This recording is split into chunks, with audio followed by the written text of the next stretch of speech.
¿Qué tal? ¿Cómo andan? Nuevamente aquí en Democracia Presente, ahora y siempre, este espacio en donde hacemos un poco de historia y recorremos estos 40 años de democracia en la República Argentina, siempre entrevistando, bueno, a gente que tiene que ver con la política, que tiene que ver con la cultura. Y hoy estamos con una amiga de la casa, podríamos decir, Mariana Chávez. ¿Cómo andás, Mariana? Bien, muy bien. Bueno, viene la parte formal de la presentación. Profesora, investigadora del CONICET, en la Facultad de Museo y Ciencias Naturales y también en la Facultad de Trabajo Social. Bueno, gracias por estar, Mariana. Gracias a ustedes por invitarme. La idea de este programa es hacer un recorrido cronológico por estos últimos 40 años y en el medio también, por supuesto, hablar de historias de vida, ¿no? En tu caso vamos a ir más atrás que en 1983. Te propongo arrancar del año 1974, 10 años antes, porque bueno, tu historia lamentablemente está marcada por lo que fue la violencia paraestatal, ¿no? Y en ese 1974, desgraciadamente, fue el asesinato de tu abuelo, de tu tío Horacio y Rolando en La Plata. Me imagino que un hecho que te marcó para toda la vida, ¿no? Sí, yo siempre, cuando me preguntan por la historia, digo que en el 74 se dio un cambio, un hito así en la vida. Yo nací en 1968, acá en La Plata, vivíamos en Los Hornos, en una casa, en esa época Los Hornos, al fondo todavía era como súper campo, había algunas casas loteadas y mis viejos habían construido ahí. Tengo un hermano que es 1 año y medio más grande. Y bueno, íbamos al jardín, acá en La Plata, íbamos al Jardín de Infantes del Parque San Martín, que ese es el barrio de mis abuelos paternos. Mi mamá no es originaria de La Plata, es de Santa Fe. Y en el 74 de esa casa, que era la casa de mis abuelos, la casa que me criaban también a mí, y a mi hermano y a mis primos, se llevan a mi abuelo y a mi tío. Y a partir de ese momento nosotros, bueno, nos fuimos de la Casa de los Hornos porque también se sabía que buscaban a mi papá. Mis viejos los dos militaban en la Juventud Peronista de La Plata. Mi papá era referente de la JTP, de la Juventud Trabajadora Peronista. Mi mamá tenía desarrollo en el peronismo en los barrios y además había sido funcionaria en un área que tenía la provincia que era bienestar social o seguridad social, algo que trataba sobre los seguros sociales, no sé el nombre exacto. Tenía un nivel alto también de compromiso y militancia, y a partir de eso pasamos a la clandestinidad. Estamos viendo una foto del año pasado, cuando se hizo un homenaje a tu abuelo, a Horacio Chávez, en la Plaza Islas Malvinas. Estamos viendo a tu viejo, Gonzalo Chávez. Bueno, un acto en una plaza también muy emblemática de la ciudad de La Plata, donde estaba el Regimiento 7 de Infantería, sí, en aquel momento, año 74. Sí, ahí en la foto está también, en aquel extremo, Linda Pierini, que es la hija de otro de los asesinados. Esa misma noche de agosto del 74 en La Plata asesinan a 4 compañeros, además de Horacio Chávez y Rolando Chávez, a el gringo Pierini, que era del SUPE, también grande, digamos, como los viejos del peronismo, como le decían también a mi abuelo, que en esa época tenía 60 años, para esa época igual era como mucho, y a Luis Macor, que era un egresado de la Facultad de Periodismo y Comunicación Social, no sé si antes se llamaba así, pero era de ahí. Y la plaza, para nosotros, lo que hoy se conoce como la Plaza Islas Malvinas, es un lugar muy vinculado a mi familia, porque mi abuelo era parte del ejército. Mi abuelo Horacio pertenecía a los peronistas del ejército, había participado del levantamiento, estuvo preso muchos años durante el Plan Conintes en diferentes cárceles del país, y era un militante del peronismo como de la vieja guardia, que se vinculaba con la JP, que tenía acuerdos con la JP, y que en ese momento que lo asesinan era secretario general del PJ de La Plata. Eso en La Plata aparte marcó porque eran figuras muy públicas, porque además eran los inicios de esas prácticas. Fue una cosa pública en el sentido que en ese momento no desaparecían los cuerpos, sino que los tiraban en distintos puntos de la ciudad, los 4. Y fue el inicio de un proceso, bueno, que creo que nadie imaginaba Empezó con una barbarie, pero nadie imaginaba el nivel de horror y de cosas que iban a suceder. Pero decía, esa plaza funcionaba el Regimiento 7, que era donde trabajaba mi abuelo. Claro. Y tenía casas en una época ahí donde vivían parte, y ahí nacieron algunos de mis tíos, vivió mi viejo. Después eso se fue tirando abajo y quedó solo el casino de oficiales, que es, o no sé si es de suboficiales, que es donde está el Centro Cultural y las Malvinas ahora. Claro. A una cuadra de la plaza hay un mural en una esquina, justamente en homenaje a tu abuelo Horacio. Y bueno, todos esos crímenes cometidos por la AAA, año 1974, en la ciudad de La Plata. Y vos decías que naciste en el 68, o sea, eras muy chiquita, tenías 6 años en ese momento. Y a partir de ahí, la historia de tu familia cambia porque entran en la clandestinidad. Vos, siendo menor de edad, también entrás en la clandestinidad. ¿Qué significaba con ese...? ¿Qué recuerdos tenés, no? Porque era algo muy denso realmente. Sí, bueno, hay una particularidad de la manera en que nos criaron nuestros padres y que es compartida también por muchos hijos de militantes de todo ese periodo, de distintas organizaciones, que es que nuestros papás nos contaban las cosas. En los términos, supongo que uno se apropiaba de, bueno, yo decía, estamos peleando en el peronismo por una lucha para que se vayan los militares. Eso después se fue como perfeccionando el argumento ya en dictadura. Ahí en esos inicios que yo tenía 5, iba al jardín, hubo un tiempito corto, muy loco, siempre decimos, con mi hermano, porque vivíamos en la clandestinidad, pero seguíamos yendo al jardín de infantes en el parque. Habíamos ido a una casa que nos recibieron unos compañeros en Ringuelet. Esa casa también tiene una anécdota que después marca parte del devenir, digamos, de nuestra vida familiar, que nosotros hemos vivido, no sé cuántas casas en diferentes lugares de Argentina, en diferentes barrios y también en diferentes partes del mundo, porque ellos siempre siguieron militando, mis viejos, y siempre fuimos con toda la familia. Y ahí es interesante pensar que eso, que los chicos éramos parte de eso y que esa historia la vivieron los adultos, la decidieron ellos, pero nosotros como chicos tenemos nuestra experiencia de esa época y de esos momentos. Y te decía, esa casa de Ringuelet, sucede que explota el calefón y entonces los vecinos llaman, llegan los bomberos, la policía, y cuando entran, claro, había material político. Y entonces nosotros llegábamos, tenían un Citroën mis viejos, llegábamos por la calle con el Citroën, cuando llegamos a la esquina vemos toda la policía y seguimos de largo. Claro. Habían reventado la casa, los militares. Claro, ya no pudimos nunca volver. Ustedes, sí, y eso es parte de la experiencia de ir dejando las cosas. Iba a ir a eso porque por ahí cuesta, o a veces pasan algunas cosas que se parecen, que es cuando hay como catástrofes naturales, que la gente pierde todo. Bueno, eso era así, tu juguete nunca más, tus cosas nunca más, ya estaba, claro, otra cosa. Sí. Y bueno, y siguiendo en esta línea cronológica, te estamos viendo muy chiquitita, que estás con tu vieja ahí. Sí, esa es mi mamá, bien estética. Esa foto es del 69, yo nací en noviembre del 68 y eso ya es unos meses después.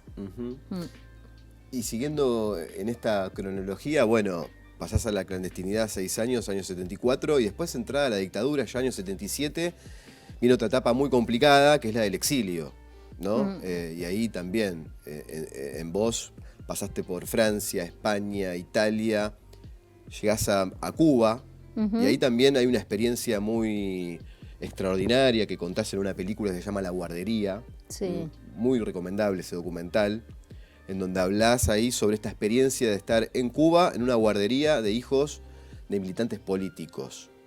Sí. Bueno. Sí, en el medio, digamos, todos esos países que vos nombraste o los lugares que vivimos en el conurbano, hay una experiencia ahí que es esto vinculado con lo que vos preguntabas antes, que a nosotros nos decían, bueno, cómo nos íbamos a llamar. En general, a los chicos no nos cambiaban los nombres, ¿sí? Nos cambiaban el apellido, a nuestros papás sí nos cambiaban los nombres, y vos aprendías todo ese relato para la supervivencia. Eso se sabía, se encarnaba, digamos, y lo cumplíamos. Todo eso, conocías compañeros que un día estaban, otro día no los veías más, ibas a una escuela. Yo hice 1er y 2º grado en Quilmes, después hice 3er grado en España, en Madrid. Antes de eso, como vos decías, en el 77 nosotros salimos del país, salimos clandestinos, nunca salimos legal. Fuimos para Roma, estuvimos en Italia, en Roma, cuando se da la conferencia de Montoneros del 77, luego unos meses viviendo en Francia y finalmente en España estuvimos más tiempo. Ahí nace mi tercera hermana, Julieta, en el 78, y después nosotros volvemos al país. En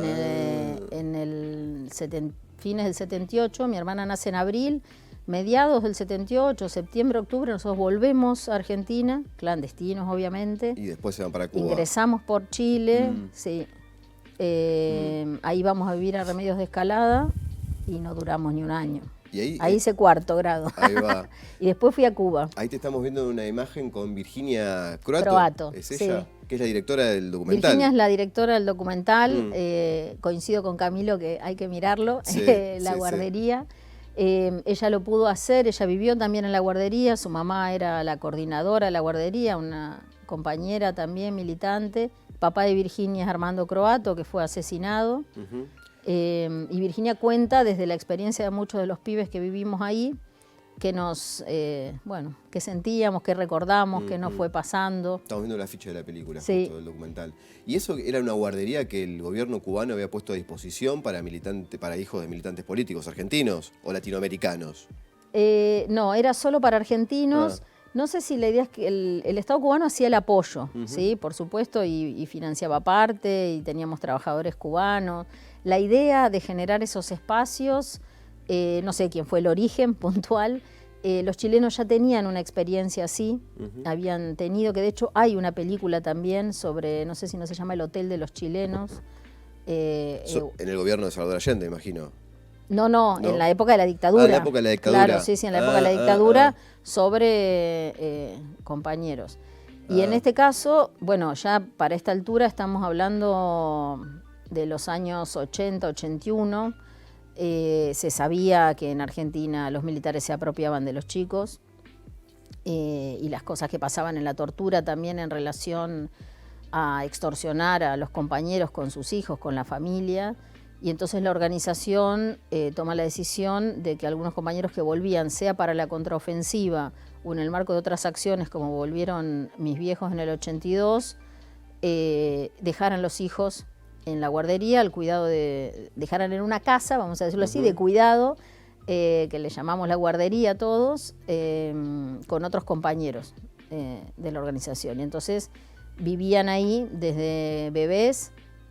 Muchos, la mayoría tenían entre, como yo te dijera, 1 año y medio y 5 años. Mi hermana más chica tenía esa edad. La guardería había tenido una casa previamente y esta, la que yo fui, es la segunda casa.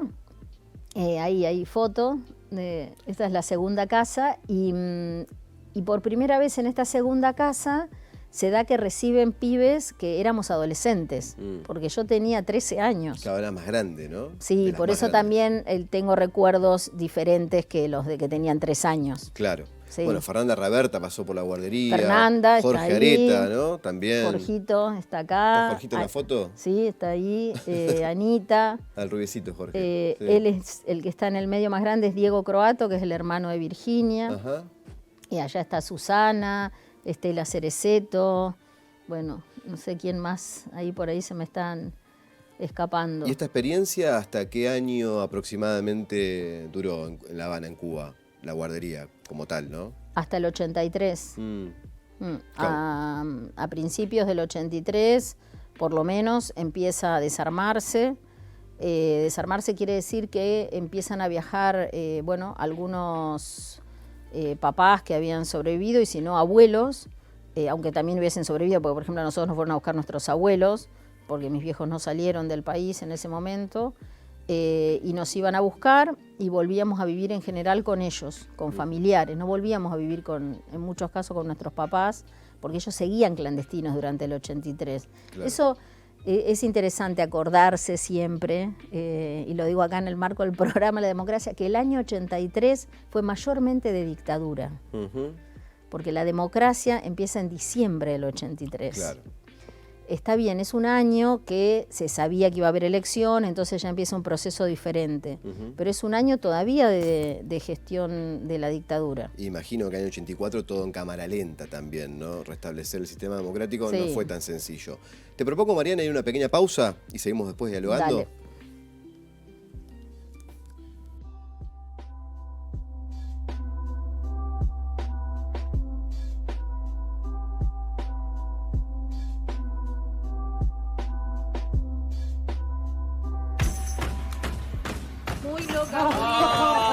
Una N que no se escuchó bien. Una N que no se escuchó. Estamos haciendo la televisión de ahora, la que se mira en el celu. Muchos menos en el plato. Barrio Meridiano Libre. Bienvenidos a Objetivo Universidad. ¿Va? Estamos en Instagram, Facebook, en TikTok, Twitter. En YouTube y en Twitch. Soy médico veterinario. Soy licenciada en nutrición. Soy odontólogo. Vamos a hablar de educación. Esto es Otras Crónicas y hoy estamos en el puerto La Plata.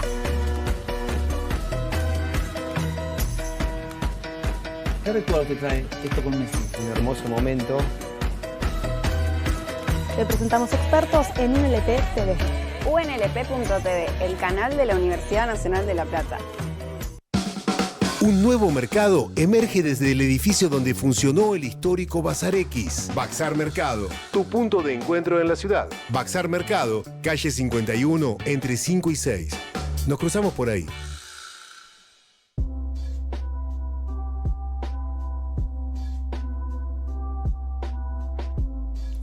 Bueno, seguimos dialogando con Mariana Chávez y recién, bueno, hablabas esto, ¿no? Planteabas que la democracia llegó en el 83 a fines y que muy en cámara lenta se empezó a restablecer ese orden, ¿no? Y bueno, y está el caso de tu viejo, que pudo venir de manera clandestina en esa nueva democracia, ¿no? Sí, no es que pudo venir clandestino, ellos estaban clandestinos y en diciembre pasan todos a la legalidad, los compañeros y las compañeras, pero bueno, ese era el contexto de la teoría de los dos demonios, que se instala muy fuerte. Había también mucho temor de hablar, porque bueno, la democracia estaba endeble, estaba naciendo, entonces fue un periodo muy, muy doloroso para los pibes, no sé, para los grandes, de no poder hablar, porque habíamos vuelto, pero no podías decir nada de tu vida anterior y además habíamos crecido pensando que íbamos, cuando volviéramos a Argentina, íbamos a volver a un país que iba a ser revolucionario. Y si no era revolucionario, por lo menos la gente iba a saber de qué se había tratado toda la lucha en la cual nosotros habíamos estado casi toda nuestra vida, y eso no era así. Entonces eso fue muy, muy arduo. Por eso es, con el tiempo, me avanzo, después volvemos, pero es muy importante que pueda haber políticas de memoria desde el Estado, que te abren como el espacio de poder decir y que la gente pueda escuchar. Estamos viendo ahí imágenes de una movilización donde se pedía por tu viejo, Gonzalo Chávez, año 88, vos decías, la teoría de los demonios establecida, y era un poco eso, ¿no? Porque antes del inicio del juicio a la Junta se planteaba esto, que la cúpula montonera también tenía que estar en prisión. Claro, se inicia un proceso judicial, igual que era... eran parte de la conducción, todos los compañeros de la conducción de Montoneros son enjuiciados, y en ese proceso de enjuiciamiento salen los pedidos de captura. Muchos de los compañeros entonces se van a otros países, mi viejo entre ellos, se va a Uruguay, después consigue refugio de Naciones Unidas en Brasil, y recién retorna en el 89. Y acá en La Plata, mi mamá y muchos otros compañeros, a esa altura yo ya estaba en la universidad y militaba en la JUP, que ahí se ve la bandera, un pedacito de la bandera de la JUP de los 80. Movilizábamos con los compañeros y en el pedido de cese de la persecución a Gonzalo Chávez, mi papá, pero claro, en esos términos. Y otros tantos militantes montoneros más, ¿no?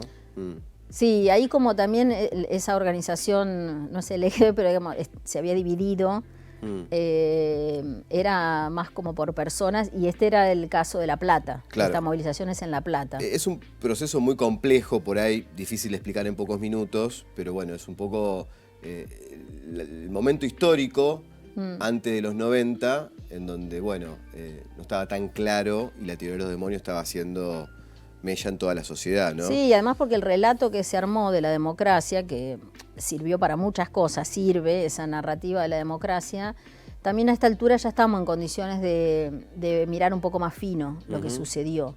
Y los primeros años de democracia hubo persecución a militantes políticos, Alfonsín fue eje de eso también, y bueno, es una historia que hay que también darla a conocer. Yo ahí decía, yo cuando volví en el 83 al país, empecé a militar en la UES. Me había criado en el peronismo y como que era peronista. Y después que terminé el secundario, que sí lo hice acá en La Plata, empecé a participar de la JUP. Y después llegaron los 90. Los 90, ahí está. Vamos a detenernos ahí porque en los 90 vos también haces un quiebre y te dedicás hacia el arte, la cultura, y es momento donde irrumpen las murgas en la Argentina. Y directamente vos te enamoraste del baile callejero, una frase tuya esta. Bueno, contanos algo de eso. Bueno, pasaba que también los que éramos muy militantes y dentro del peronismo, para los que éramos de la juventud en ese momento, la llegada de Menem al gobierno y las medidas que fue tomando fueron muy drásticas para nuestra identidad, para cómo nosotros pensábamos el mundo, el futuro, la transformación social, la gestión del Estado. Era todo lo contrario lo que empezó a pasar. Eso nos hizo mucha crisis a muchos y algunos encontramos en otros ámbitos la posibilidad de militar.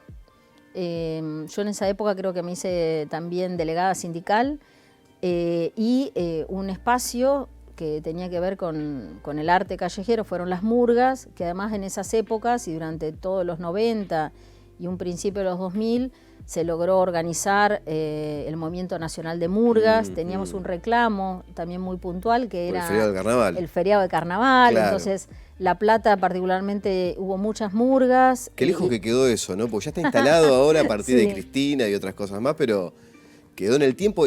Me acuerdo tocando fondo acá en La Plata. Sí. ¿Vos eras de esa? No, yo estuve en varias, estuve en los Farabitos del Adoquín y después estuve en los Sospechosos del Barrio. Ahí va. Teníamos otra murga, ahí yo me conecté también con las organizaciones de niñez, que es el espacio de mayor militancia mío actual también, dando talleres de murga para pibes en Villa Elvira, con una murga que se llamaba Desafiando el Futuro. Ahí va. Y me acuerdo también que en los scratches que hacía la agrupación Hijos, siempre estaba encabezada por una murga distinta. Sí, ¿no? Sí, ahora que se hizo también otra rememoración más de la desaparición de Miguel y que seguimos preguntando dónde está, las murgas encabezaban, porque además la generación de Miguel es mi generación, y entonces teníamos como amigos, compañeros en común, y sí, las murgas, además se usaba de alguna manera a las murgas, y las murgas éramos parte consciente de eso, para que las marchas también tuvieran como un cariz más alegre, si se quiere, y evitaran ciertos descontroles que había en algunos momentos, tensiones internas, bueno, se las ponía adelante a las murgas. Ahí va. Estamos viendo una foto recién, ahí está, cuando vos eras... Ahí estoy con mi hijo y el hijo de otro compañero de la murga. Ahí está. ¿Qué edad tenías ahí? ¿30? No, ahí ya estoy más grande, esta es una de las últimas, porque sí, ahí Martín, no sé, debe tener como 7 años, así que yo debo tener 30 y pico largo ya. Ahí va. ¿Y seguís ahora vinculada con este mundo de el mundo de la militancia seguramente sí, pero digo, el mundo de la murga en particular, el baile y eso? No, nuestra murga en un momento ya se desarmó y no seguí bailando en murga, sigo bailando otras cosas, pero no. Siempre vienen los carnavales y viene la nostalgia de, che, salimos.